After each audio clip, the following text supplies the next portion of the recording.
Melbourne 2 راتیں بعد Monday کی رات کا وقت شب عرفہ شب قدر کے برابر ہے دعا کے اعتبار سے، بہت اہم رات ہے، اعمال مختصر ہیں اس کے.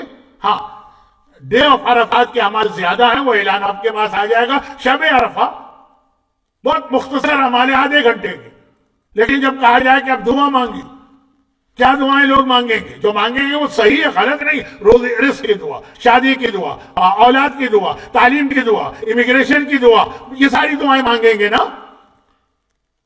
مگر باقاعدہ یہ روایت میں آیا 5واں امام. پچھلی تقریر سے میں اس کو ربط ملا رہا ہوں، پتہ نہیں کتنے لوگوں نے پچھلی تقریر سنی اور پتہ نہیں کتنے لوگوں کو یاد ہو. وہ day means from dawn to sunset, جو دن کا ٹائم ہوتا ہے ڈے لائٹ والا، اس کو ہر امام کے لیے اس میں ایک وقت دیا گیا. جیسے ہی نماز ظہر کا وقت آ جاتا ہے، اول وقت نون، اس کے بعد صرف 4 رکعت نماز کا جو ٹائم ہو. کتنی دیر میں آپ پڑھتے ہیں 4 رکعت نماز؟ 2 منٹ، 2.5 منٹ، 3 منٹ، 4 منٹ. یہ 5ویں امام کا وقت. اور یہ خاص حاجت طلب کرنا ہے 5ویں امام کے وسیلے سے، اولاد کی نہیں، رزق کی نہیں، شادی کی نہیں. 9ویں امام کے حوالے سے کچھ چیزیں بتا چکا. 5ویں امام کے حوالے سے جو حاجت منگائی گئی ہے وہ عبادتوں کی حاجت. کہ اگر کوئی آدمی کا دل عبادت کا چاہ رہا، دل نہیں لگتا، اس کا دل چاہتا ہے وہ نمازی بنے، نمازیں قضا ہو رہی، دل چاہتا ہے روزے رکھے، روزے چھوٹ رہے ہیں، دل چاہتا ہے کہ مثلا خمس دے اور خمس نہیں دے پاتا. عبادت یہ خاص 5ویں امام کے نام کی خصوصیت. خود بھی 5واں امام اس کثرت کے ساتھ سجدے کرتا ہے، نمازیں پڑھتا.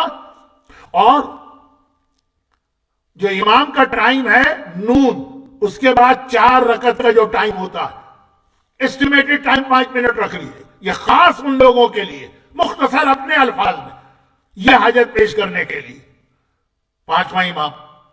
اور یہیں پہ ایک چھوٹی سی بات عرض کر دوں، ذرا سا میں بہت تھوڑی دیر کے لیے موضوع سے ہٹ رہا ہوں. اور وہ یہ ہے کہ قرآن کریم میں 2 جگہ پر سورہ حدید اور سورہ تحریم، یہ دونوں بہت اہم سورے. قرآن کا ہر سورہ اہم ہے، لیکن ہمارے کرنٹ سچویشن بہت اہم یہ 2 سورے.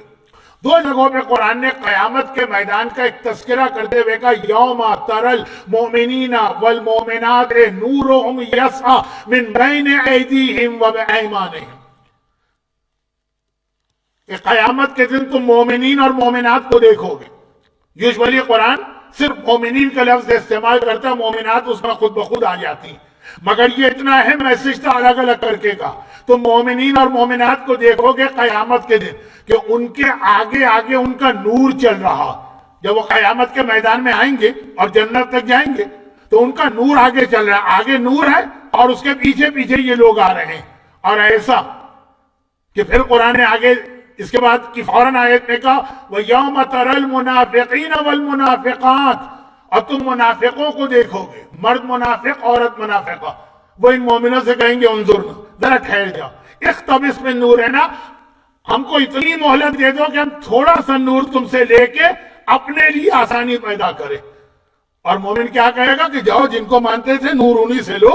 یہ قرآن کی آیت میں پڑھ رہا ہوں، یہ اپنے خطابت کا اسٹائل نہیں بنا رہا ہوں. مومن اور مومنہ قیامت کے دن اس طرح لائے جائیں گے کہ وہ چلیں گے نورہم یسعی.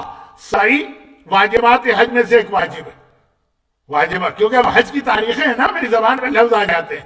حج میں ایک چیز صحیح ہوتی ہے، صحیح معنی چلنا، تو نور آگے آگے چلے گا. اور سورہ تحریم وہی سورہ جس کے آخر میں 2 نبیوں کی نافرمان بیویوں کا تذکرہ ہے اور 2 اچھی عورتوں کا تذکرہ ہے. اس میں بھی آیت آئی یوم لا یخزی اللہ المؤمنین والمؤمنات، قیامت کے دن اللہ کسی مومن مرد اور مومنہ عورت کی رسوائی برداشت نہیں کرے گا، انسلٹ نہیں ہوگی، توہین نہیں ہوگی. اور یسعی نورہم من بین ایدیہم و من ایمانہم، ان کا نور ان کے آگے آگے چلے گا. قیامت کے میدان سے جنت تک کا راستہ بہت اندھیرا والا راستہ، اندھیرے والا راستہ. قیامت تو خوب روشن چمکدار، سورج سر کے اوپر ہے، لیکن اس کے بعد سے جنت تک جانا. وہ بولے صراط کی جو تفصیل آپ سنتے ہیں اس میں ایک چیز ایڈ کر لیجئے کہ تلوار کی دھار اور بال سے زیادہ باریک وہ اپنی جگہ، ساتھ ساتھ اندھیرا بھی بہت ہوگا. جب آپ خود دیکھیے جب اندھیرا ہوتا تو بڑے اور وسیع راستے پہ چلنا بھی مشکل ہوتا ہے، آدمی ڈرتا ہے ٹھوکر نہ کھائے. اور اگر اتنا چھوٹا راستہ ہو کہ بال سے زیادہ باریک تلوار اور اندھیرا ہو وہ ایک اور یہ اندھیرا، یہ ڈارکنیس، پورے صراط کا اندھیرا یہ اور پرابلم کرے گا. لیکن کہا مومن مرد اور عورتیں. 2 جگہ قرآن میں، سورہ حدید سورہ نمبر 57، سورہ تحریم سورہ نمبر 66 دونوں میں ہے کہ مومن کا نور آگے چلے گا. اب روایت 5ویں امام ہی کی. ابھی تک تو امام کے حالات بتا رہا تھا، ان کی ایک روایت کہا کہ مومن کا نور. اب اندھیرا، بالکل اندھیرا، اندھیرے میں آپ کیا کرتے ہیں؟ ٹارچ روشن کرتے ہیں. پرانا زمانہ تھا ٹارچ کا، آج کل لوگ موبائل نکالتے ہیں، موبائل کو استعمال کرتے ہیں. روشنی چاہیے نا. اور پرانے زمانے میں جائیے اندھیرا ہے تو کینڈل یا موم بتی لے کے چلتے ہیں، اور جائیے تو چراغ لے کے چلتے ہیں، لالٹین لے کے چلتے ہیں. یہی سب کچھ تو ہوتا ہے نا. اب وہ پورے اندھیرے میں آپ جا رہے ہیں پورے صراط پر، اور ایسا کہ بال سے زیادہ باریک، ذرا ٹھوکر کھائی اور نیچے گئے، اس وقت نور چل رہا.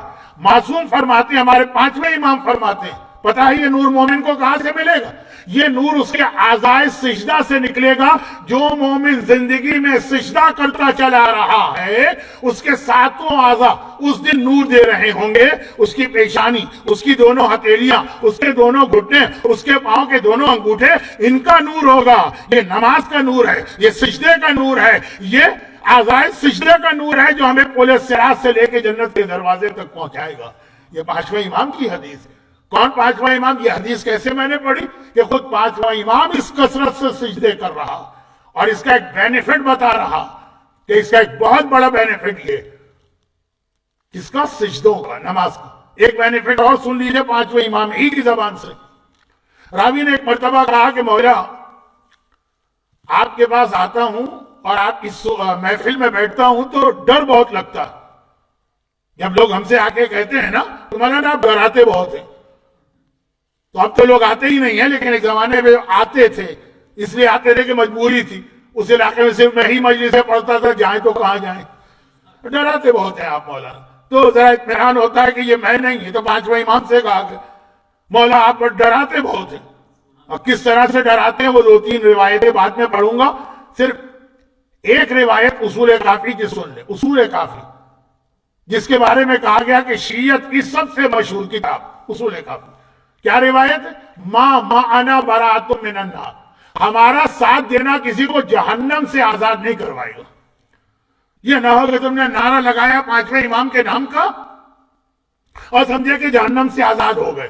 نہیں، ہمارا ساتھ کسی کو جہنم سے آزاد نہیں کروائے گا. اور بہت سی روایتیں اس وقت میں، آج تو مجھے حق ہے نا، جشن کی تقریر میں لوگ کہتے ہیں مولانا یہ کیا جشن آپ نے پڑھ دی. عام آدمی نہیں کہتے، ممبر سے یہ کامنٹ کیے جاتے ہیں. خیر، تو خلاصہ یہ ہے کہ 5واں امام اب ڈراتے بہت ہیں، کبھی قبر، کبھی عذاب، کبھی جہنم، کبھی پولیس صراط. ڈراتے اس لیے نہیں ہے کہ ڈرانا، ڈراتے اس لیے ہے کہ ان چیزوں سے بچنے کا طریقہ بتانا ہے. کہا کہ یہ پولیس صراط اتنا سخت ہے، طریقہ بتائے، نماز پڑھو. اب ہمارے آج کل ذاکرین، بلکہ ذاکرین تو ذاکرین، ذاکر کا مطلب ہے مرد، ذاکرات خواتین مجلس پڑھنے والے، ان ہاتھ اٹھا کے نعرہ حیدری کرو، یہ ہاتھ تمہارے جنت میں چمکیں گے. یہ اصولی اعتبار سے بات کر رہے ہیں کہ محبت اہل بیت میں اٹھے. اس کی کوئی ان کے پاس حدیث نہیں، لیکن نماز کے اندر جو تمہاری پیشانی چمکے گی حدیث ہے، کیونکہ اس سے تم نے سجدہ کیا. تمہاری ہتھیلیاں چمکے گی کیونکہ تمہاری سجدے میں یہ زمین پہ گئی ہے، یہ حدیث ہے. یہ بھی نور ہے، اس کو بھی ذرا یاد دلائیے. کہا کہ مولا اب آپ تو اسٹارٹ ہی یہاں سے لیتے ہیں کہ جب ملک الموت آئے گا تو بہت سخت عذاب دے کے روح نکالے گا. وہ عذاب نہیں دے گا، وہ تو نیچرل پروسیس ہے. آپ کا آپریشن ہے، ہاتھ کاٹنا، اس کی تکلیف تو ہوگی. آج کل تو انیستھیسیا وغیرہ آ گیا، لیکن تکلیف تو ہوگی. مولا اس تکلیف سے بچنے کا کوئی طریقہ ہے؟ کہا بہت آسان، ملک الموت سے دوستی کر لو. بھائی دوستی کر لو، وہی تو آئے گا نا روح نکالنے کے لیے. اگر تمہاری اس سے دوستی ہے وہ تو تمہارا دوست ہے نا. جتنا اللہ نے اسے اجازت دیا اتنا وہ رعایت کر دے گا. اور راوی نے تو سر پکڑ لیا، مولا یہ تو آپ نے پہلے سے مشکل مسئلہ بتا دیا. ملک الموت سے تو زندگی میں ایک ہی بار ملاقات ہوتی ہے، وہی اتنا سخت وقت ہوتا ہے، دوستی کیسے کرے؟ نہیں، 40 دن مسلسل تمام نمازوں کا اول وقت میں پڑھ لو، اس لیے کہ ملک الموت کی 2 ڈیوٹیاں. ایک ڈیوٹی ہے وہ روح نکالتا، دوسری ڈیوٹی ہے کہ وہ ہر نماز کے وقت دنیا بھر کے انسانوں کو چیک کرتا رہتا ہے اور جو اسے مصلی پہ کھڑا نظر آئے، اور اس طرح کہ 40 دن تو اول وقت میں نماز پڑھی، چاہے بعد میں کچھ ڈیلے بھی کر دے، ملک الموت کو خود بخود اس سے محبت ہو جاتی، ملک الموت کی خود بخود اس سے دوستی ہو جاتی ہے، اور جب اس کے پاس آتا ہے تو اس کی روح ملک الموت بہت آرام سے نکالتا۔ یہ سب پانچواں امام آسانیاں بتا رہا ہے، لیکن کس طرح سے کہ پہلے خود اتنی نمازیں پڑھی اور اتنے سجدے کیے کہ لقب ہو گیا باقی